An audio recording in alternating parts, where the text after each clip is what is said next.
على هذه النية وكل نية صالحة بسر وأسراره الفاتحة. أعوذ بالله من الشيطان الرجيم.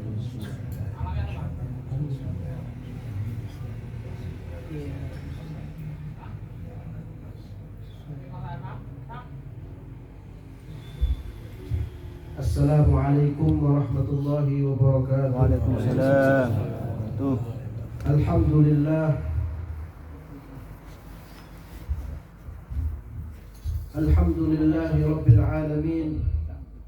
Wassalatu wassalamu ala sayyidina Muhammadin sayyidil awwalin wal akhirin wa ala alihi wa sahbihi wa man tabi'ahum bi ihsan ila yaumiddin. Subhanaka la ilma lana illa ma 'allamtana innaka antal alimul hakim. Rabbi shrah li sadri wa yassir li amri wahlul 'uqdatam min lisani yafqahu qawli. Allahumma barik lana fi Rajab wa Sya'ban wa ballighna Ramadan. Amin. Allahumma la tusallit alaina bi dhunubina man la yakhafuka fina wa la yarhamuna. Allahumma arzuqna fahman nabiyyin wa hifdzal mursalin wa ilhamal malaikatil muqarrabin. Amin. Yang saya hormati Sahibul Bait Bapak Jumadi, mudah-mudahan Allah Subhanahu wa taala selalu memberikan kesehatan kepada beliau. Amin. Keluarga beliau dilindungi oleh Allah Subhanahu wa taala. Amin. Dan semoga rahmat dan barakah selalu diberikan oleh Allah Subhanahu wa taala.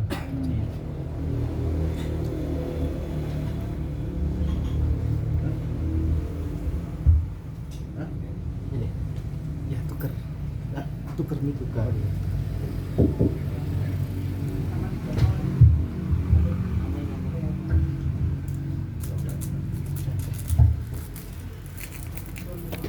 Alhamdulillah, kita dikumpulkan oleh Allah Subhanahu wa taala di rumah yang sangat Istimewa. istimewa, di atas bukit. Masya Allah, tabarakallah rahman. Jadi kata tuan rumahnya menyambut dengan ikhlas, rumah yang kecil serasa besar, serasa luas, ya, serasa jembar. Mudah-mudahan kita semua mendapatkan pandangan dari Allah, pandangan rahmat, ya. Amin.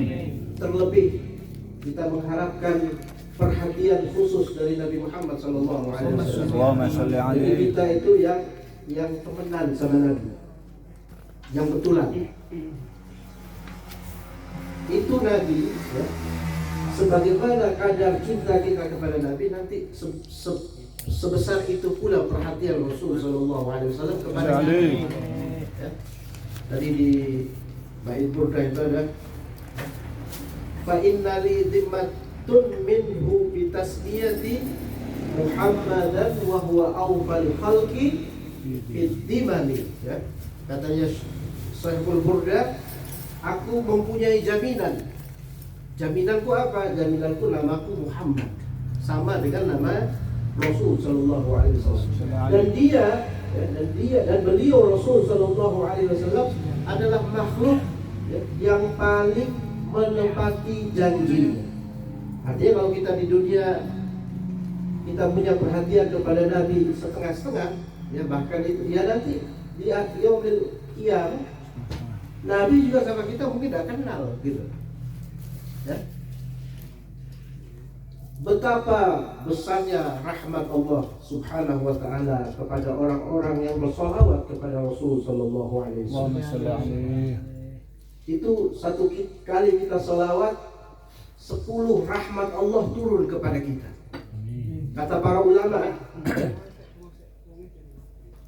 jangankan 10, satu rahmat saja kalau kita dapat dari rahmatnya Allah Subhanahu wa taala sudah cukup. Kita punya ibadah semua itu sudah ada artinya sudah. Dosa kita apa lagi? Dosa kita apa lagi? Ada sebuah kisah ini betulan ditulis oleh Syekh An-Nawawi Al-Bantani di dalam kitabnya Tanqihul Qaul. Tapi bukan berarti ya ini kisah. Kenapa kisah itu? Ya? Jadi ini ada satu pemuda. Pemuda ini dia punya kegemaran apa itu? Minum khamr. Ya? Bertetangga dengan seorang sufi, seorang ulama. Lalu pemuda ini meninggal dunia. Ketika meninggal dunia, si sufi ini, ya, ketika hidup sufi ini sudah menasihati pemuda ini supaya jangan minum khamr terus. Ya. Lalu meninggallah pemuda ini. Di dalam mimpi ini sufi bertemu dengan pemuda ini. Di dalam mimpi itu sufi ini berkata kepada pemuda ini, bima nilta hadhil martabatul aliyah. Kenapa engkau bisa sampai kepada kedudukan yang begitu agung ini? Artinya sufi itu melihat pemuda ini di dalam mimpi itu berada daripada di taman surga, mendapat kenikmatan barzah dan bermahkotakan memakai jubah hijau dan hidupnya enak. Dilihat di dalam mimpi itu. Ya, ini mimpi ru'yah shadiqah ya. Orang sufi biasanya kalau mimpi tidur wudhu dulu. Kalau orang tidur wudhu dulu mimpinya benar, ya. Tidak ada gangguan syaitan. Engkau amalannya biasa saja, bahkan engkau seorang pemabuk, kenapa sampai mendapat kedudukan yang agung yang tinggi ini? Kata pemuda ini, ya, yaum minal ayyam hadartu majalisuz dzikr. Satu waktu, ya, satu hari aku hadir di dalam majelis zikir. Ya kayak ginilah, mungkin lebih besar ya. Di dalam majelis zikir itu ada seorang ulama yang berkata di dalam ceramahnya, ulama itu berkata, barang siapa yang bersolawat kepada Nabi Muhammad sallallahu alaihi wasallam dengan suara yang keras, wajabat lahul jannah, ya, diwajibkan baginya surga.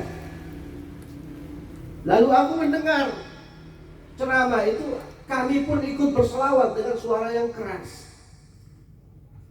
Karena suatu salawat itu dosa-dosa kami diampuni oleh Allah dan kami diangkat ke derajat yang seperti engkau lihat.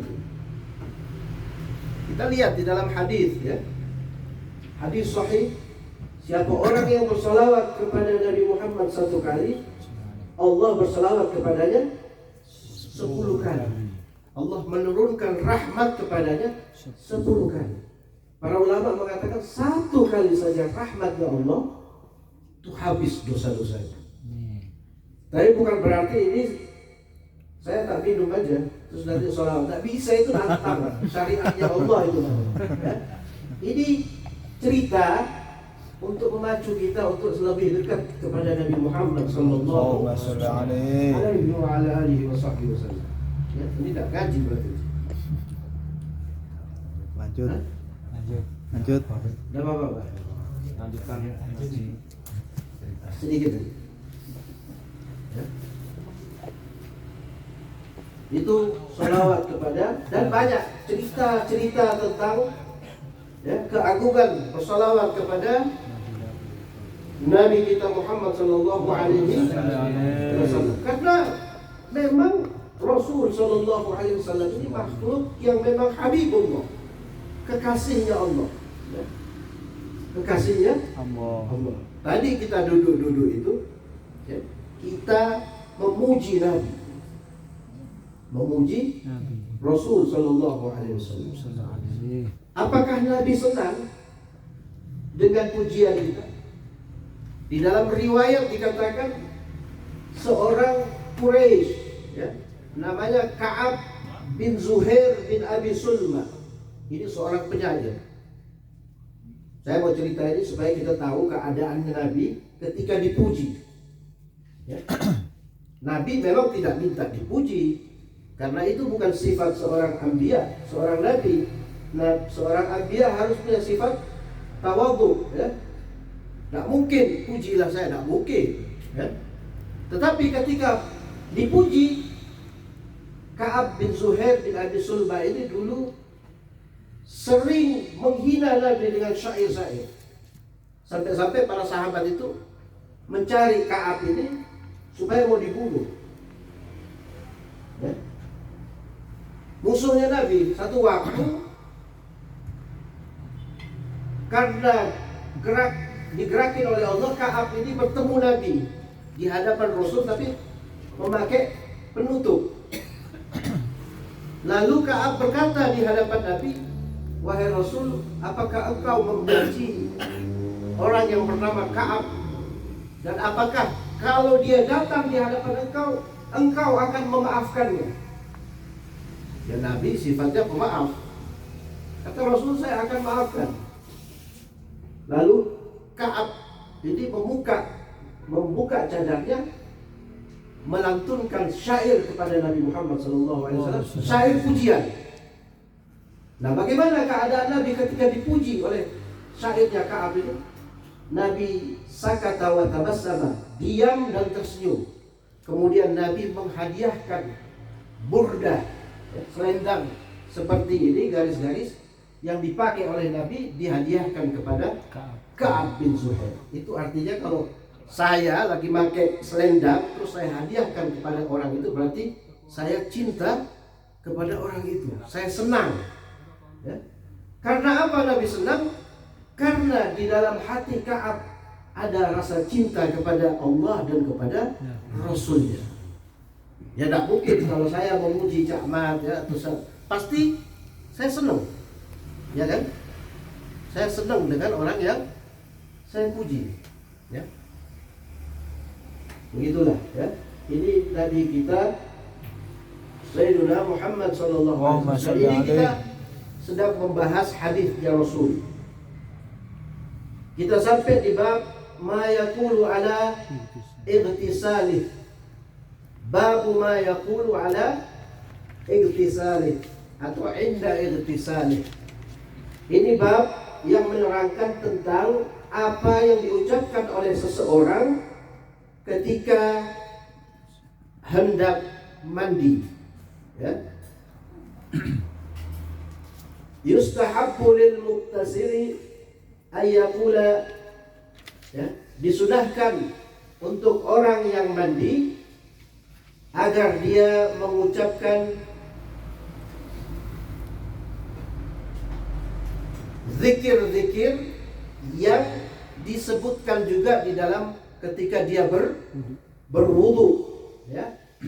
Minat tasmiyati wa ghairiha, daripada membaca basmalah dan selainnya, ya, dan selainnya. Wala farq fi dzalik bainal junubi wal haidhi wa ghairihima, dan tidak ada beda antara orang yang sedang berjunub dan yang sedang haid atau selain daripada keduanya. Jadi kalau orang yang sedang junub atau orang yang sedang haid, dia disunahkan untuk membaca bismillah ketika hendak mandi, ya. Tapi bismillahnya itu bismillah di dalam hati kalau dia di dalam kamar mandi, ya.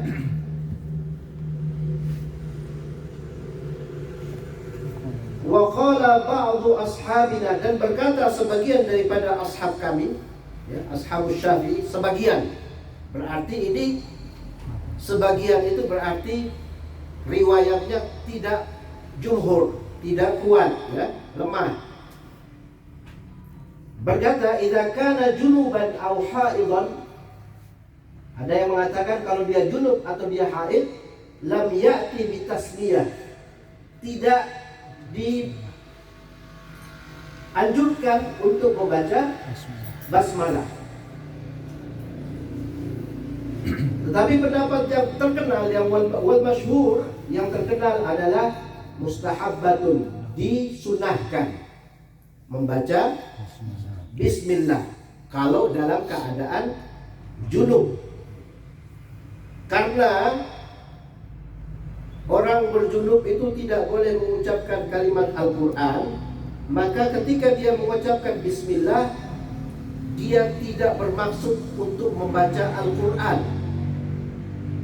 Ketika dia mengucapkan bismillahirrahmanirrahim, hanya untuk zikir saja, bukan untuk membaca Al-Quran. Karena kita tahu di dalam Al-Quran ada ayat bismillahirrahmanirrahim, ya.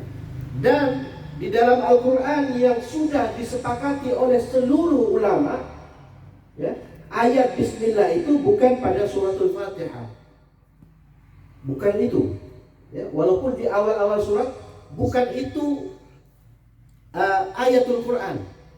Jadi bismillahirrahmanirrahim itu ada di dalam surat innahu min Sulaiman wa innahu bismillahirrahmanirrahim. Jadi ini yang sudah disepakati. Nah, ada khilaf, ya. Kalau awal bismillah ada khilaf, ada di khilaf, perselisihan, ada perselisih para ulama menetapkan apakah itu ayat Quran atau bukan, ya.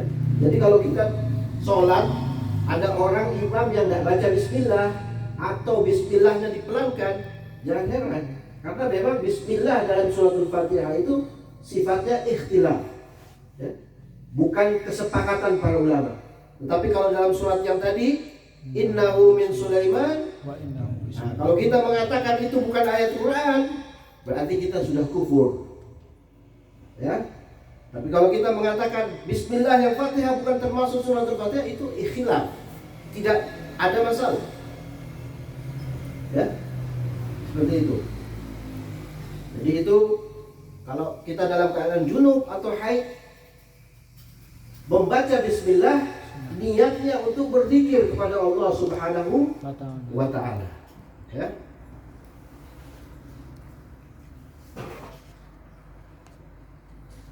Babu ma, ya. Jadi saya juga sedikit menyampaikan ini tentang junub. Junub itu banyak orang yang mungkin ada yang masih kurang keliru, ya, paham bahwa junub itu saya harus keramas. Padahal yang sebenarnya di dalam kitab fikih itu hanya memakai air yang suci dan mensucikan. Kalau kita campur dengan sampo berarti merusak air itu. Kita merusak kadar air yang suci dan mensucikan itu.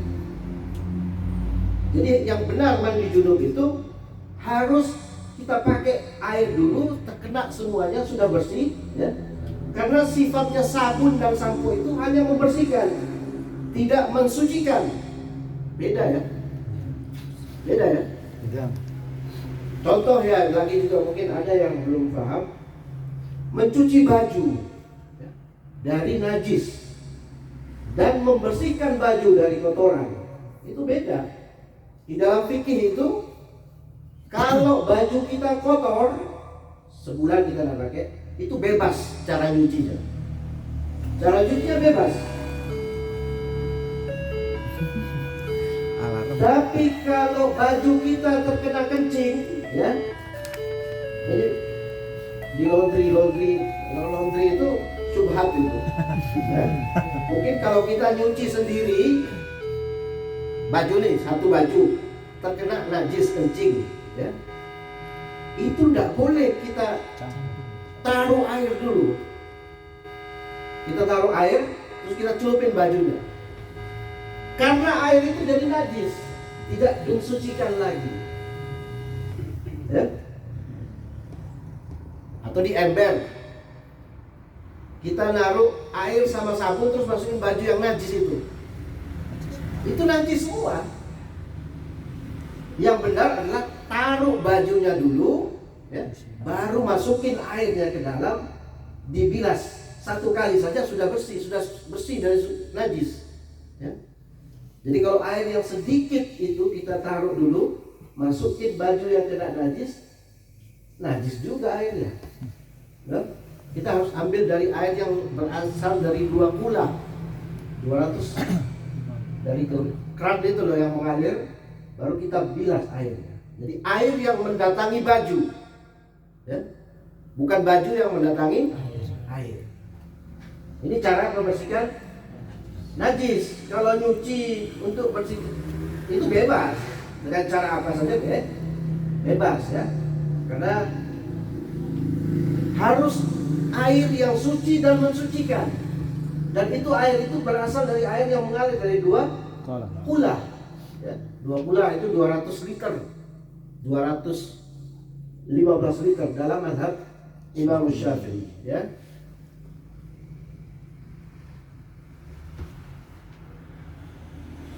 Kita lanjut lagi minggu depan ya. Sudah cukup ya. Mudah-mudahan ini bisa bermanfaat. Amin. Ya, nah, memang kalau di undang-undang ini kita tidak usah ngaji, ngomong saja.